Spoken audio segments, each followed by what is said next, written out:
All right, today it is my goal to drastically change the way that you're fighting in your relationships. We are going to punch conflict right in the face. No, we're not going to do that. But what we are going to do is learn how to resolve conflict in a safe, healthy way. Because if you don't, I hate to break it to you, but it's going to cost you your relationship. Even if you stay together without communication skills, without conflict resolution skills, your relationship dies. You end up feeling disconnected. You feel like roommates.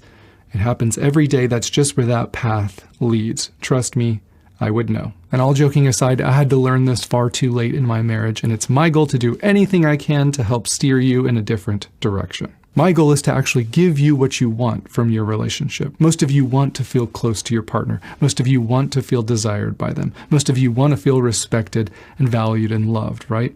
We want companionship with this person. That's why we started this relationship with them.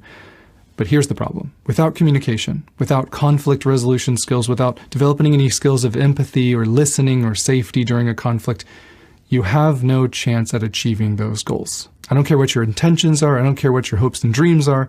I only care about your behaviors. I care about your patterns. I care about your mindsets.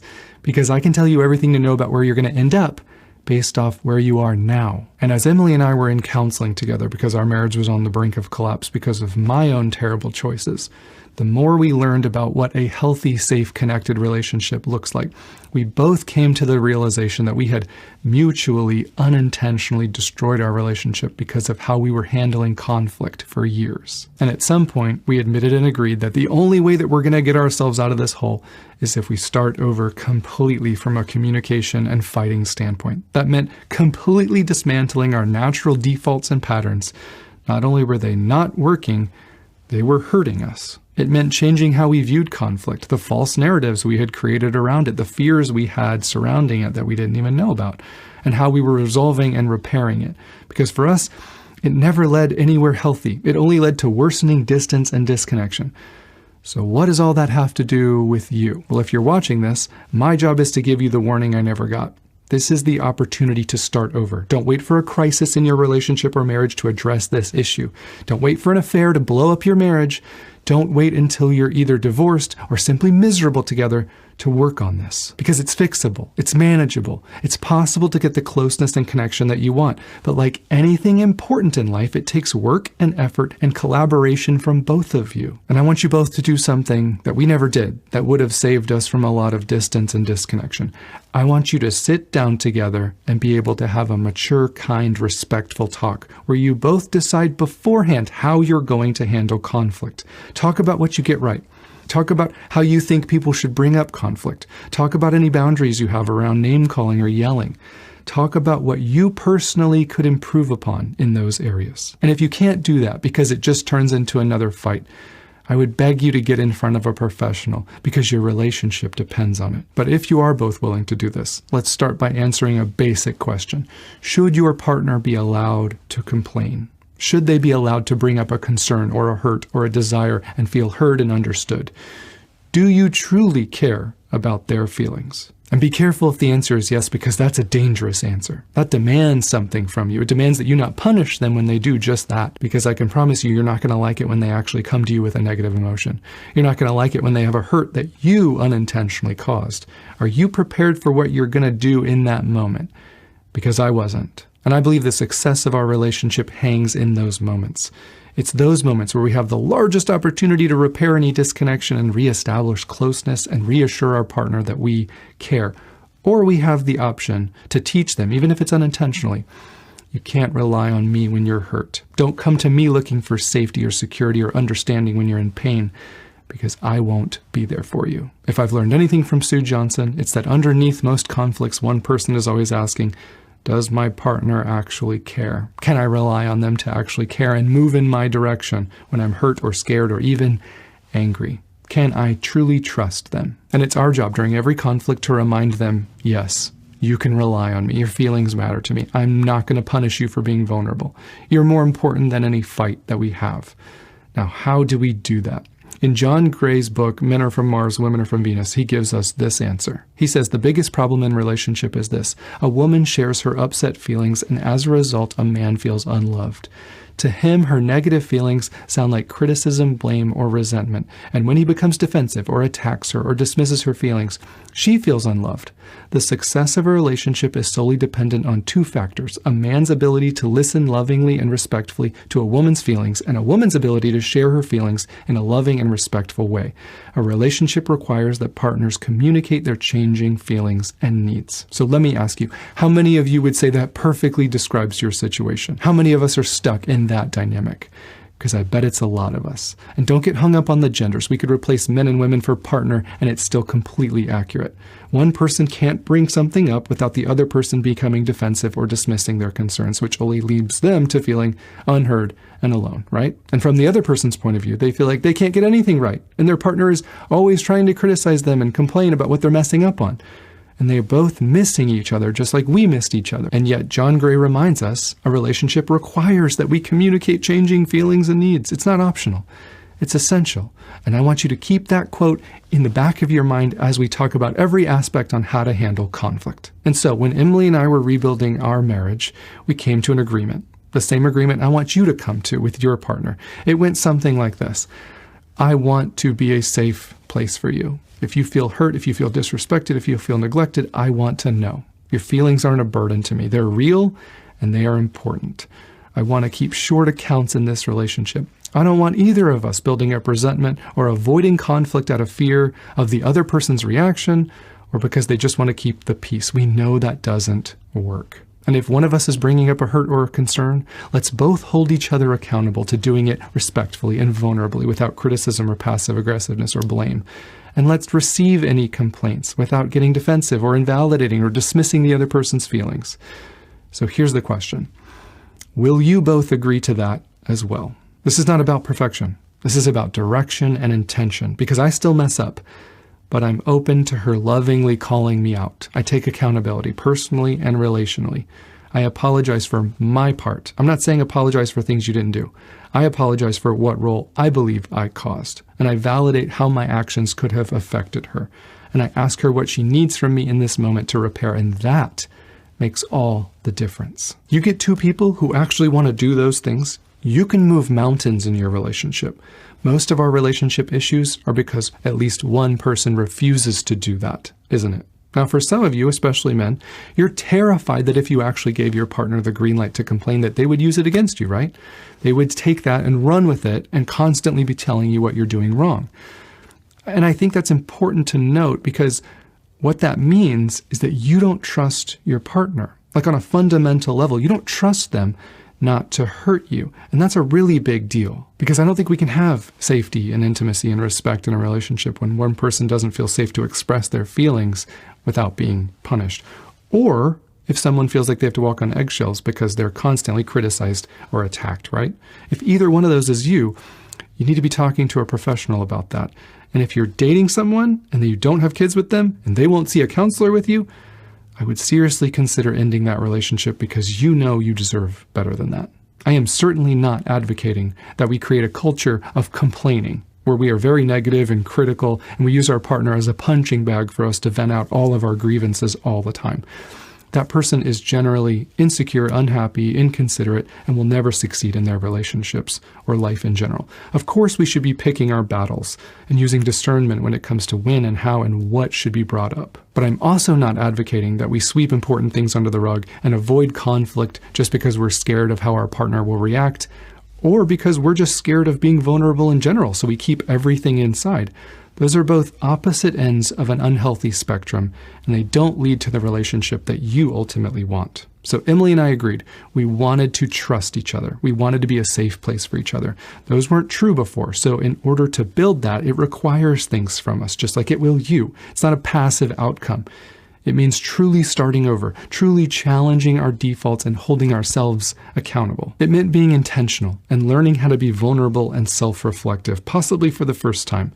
It meant learning what respect and honor actually look like during a conflict. It meant doing some things a new way that might be uncomfortable or inconvenient. It meant realizing that love isn't enough. You can love this person to the moon and back, but if you gaslight them and dismiss them and call them names during a conflict, you're killing that relationship. Because safe, mutually fulfilling relationships are not for prideful or self-centered or lazy people. They always require work. Okay, so let's get down to some practical advice. For the person bringing up a complaint or a hurt, remember, we're trying to do that from a respectful, kind, vulnerable way, where we take ownership of our own feelings and talk about the facts of the current case, not blasting them with 12 things that we're mad about from the past month. That could sound something like this. Hey, can I talk to you about something? We start that way because we're showing them right off the bat that we care about their state of mind. If they don't have the mental or emotional capacity to talk right now, that's perfectly fine. However, it is up to them now to circle back and reschedule if they don't want to talk now. Because when you don't, when you brush it aside and act like it's not that important to you, you're not being considerate of your partner and their mental state. Okay, but let's assume they are available to talk. You would continue by saying, I know you've been really busy at work, and I appreciate how hard you're working.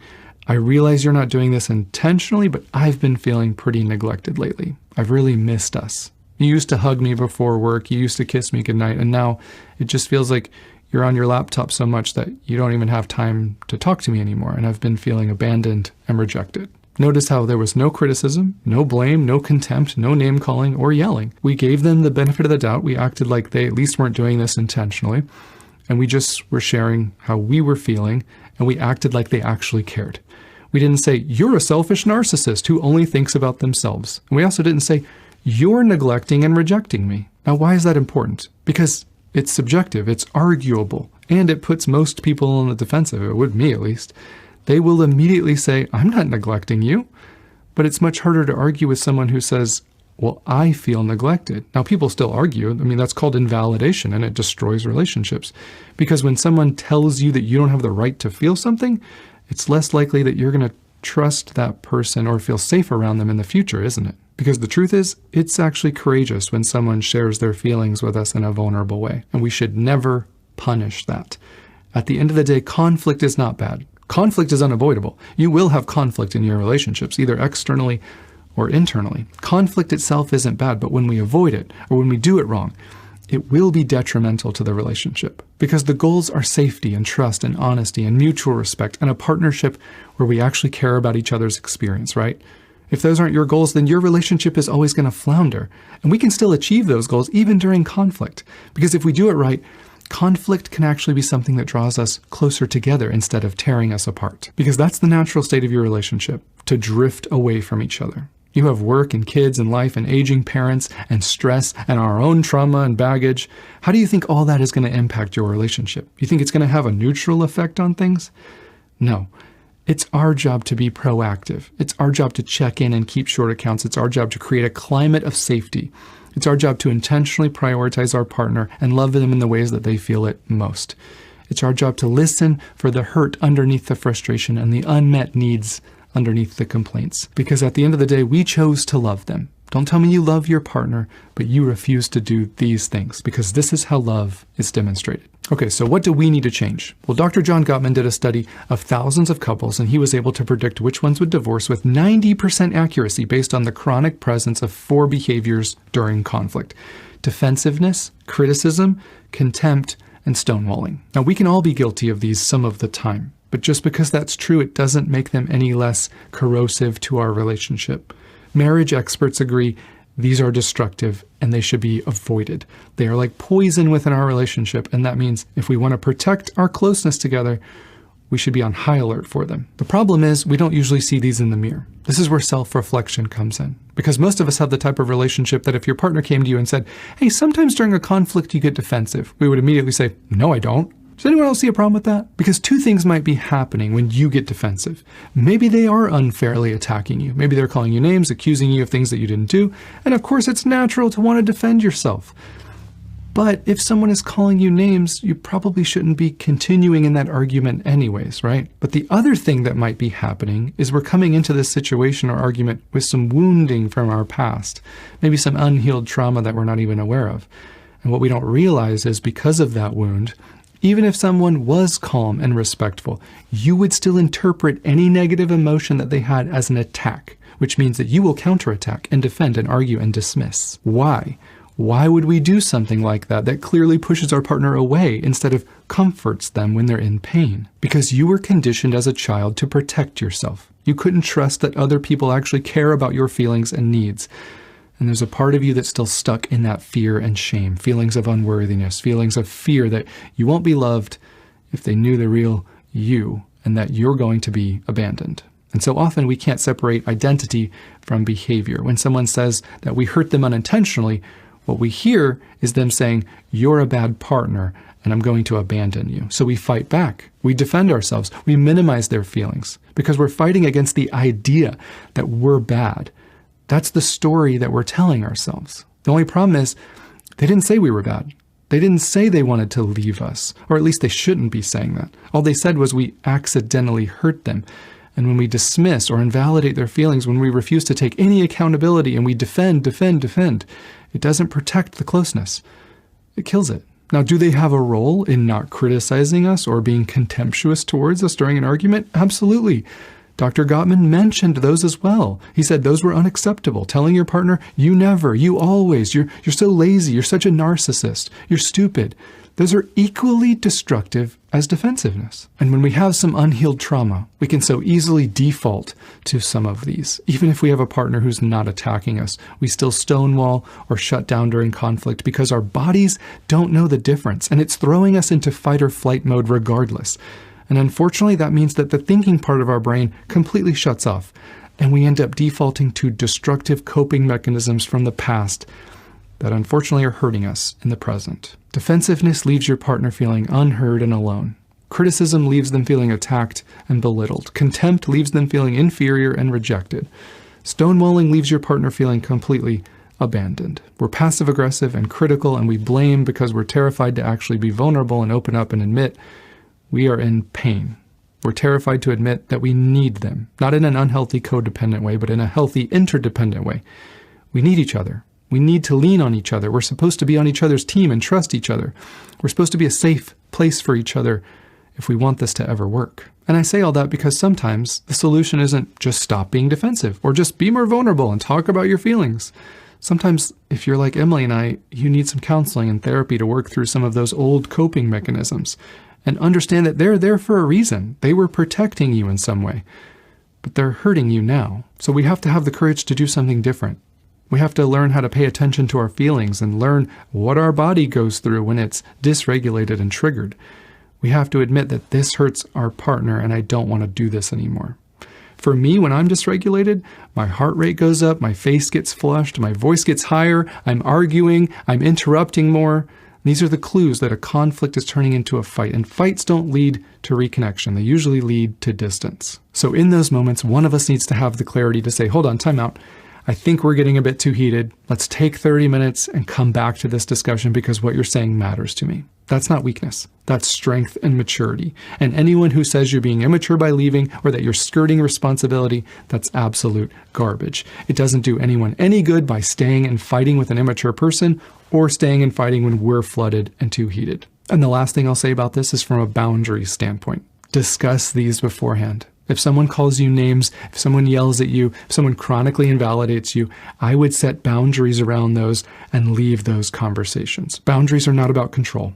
They can speak to us however they want, but I choose how much access of my time and energy and attention they get based on their destructive behaviors. Because no one deserves to be yelled at or called names or invalidated, right? They just don't. So let's stop tolerating those in our relationships. Now, if you're in an unsafe situation, please do not stand up to your abuser. Get out and get safe and talk with a professional or the authorities. Everyone else, healthy boundaries aren't you being too much. They are simply about you protecting your time and energy. Okay, so let's get back to receiving a complaint or a hurt. What is our goal?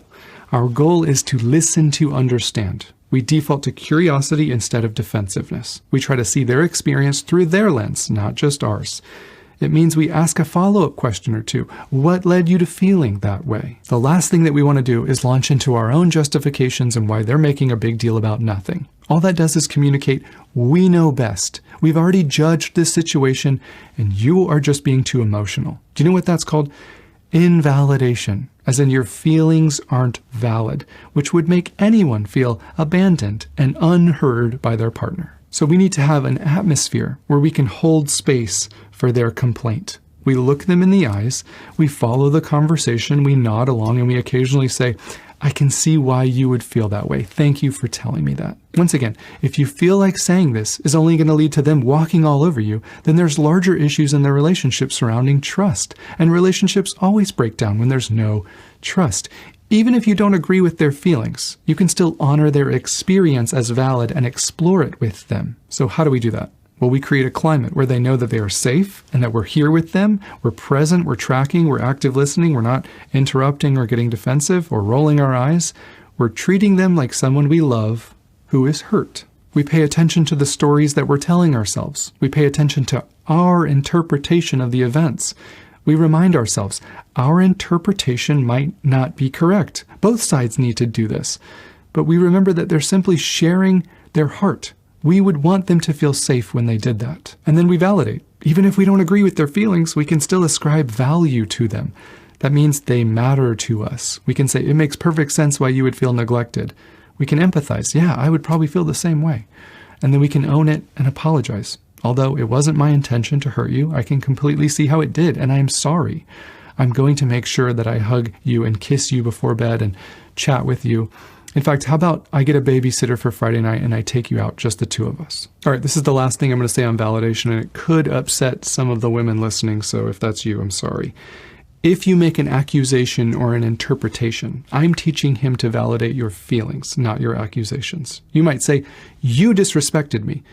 But he doesn't agree that he intentionally was being disrespectful. And I think you do yourself a disservice if you get hung up on him having to agree that he intentionally disrespected you, right? When I say validation doesn't mean agreement, it works both ways. He doesn't need to agree with why you're having those feelings to ascribe value to them and validate and empathize with them. And he doesn't have to agree with your accusations that he was doing something intentionally that he wasn't doing intentionally. What we all need to do is talk about our own personal feelings and experience. And in that sense, yes, we should both validate each other. But it doesn't mean agree with accusations. All right, let's finish out this conflict. I'm talking to both of you, but I especially want men to pay attention to this because sometimes we're bad at this. Once they have shared and you have validated, ask them if there's anything else that's on their mind, anything else that they would like to share. That communicates your feelings are more important than my discomfort. Because for most of us, it's very uncomfortable and we want this conflict to end whether we admit it or not. But this communicates that you're more important than any conflict we have. So tell me if there's anything more. Can you imagine two people who actually treated each other like this? Don't you see how if this was our goal and if it was possible for two people to do this, you wouldn't need to yell to be heard. You wouldn't feel the need to accuse or be critical in order for them to take any accountability. There's no need to yell at someone who's saying, I want you to feel heard. I'm right here. You can rely on me. There's no reason to get defensive if you believe they love you and you trust that they don't want you to feel blamed or unfairly attacked. And there's no need to minimize their feelings because we aren't insecure. We're not operating from a place of fear anymore. At the end of the day, this is what makes or breaks our relationships. You want to protect your relationship? This is the formula. Check in. Have the courage to check in every week and just say, is there anything on your heart? Because I want to know. Are there any areas where you felt prioritized and loved this week? Is there anything I could do differently? Can you imagine two people actually doing that? Can you imagine if they both felt safe to actually be honest? Can you imagine how much better that would be than the way that we've been doing it? This is what leads to emotional safety and trust and intimacy and friendship together. This is what protects against the drift that can happen in every relationship, intentionally moving towards each other with consideration and vulnerability, being honest, but also respectful and kind. Don't wait as long as I did to realize how important this is. Thank you so much for listening. I'll see you in the next one. Also, I tried to make this one shorter, but I just had too much to say. I promise I'll do better next time. Thanks for anyone who stayed to the end.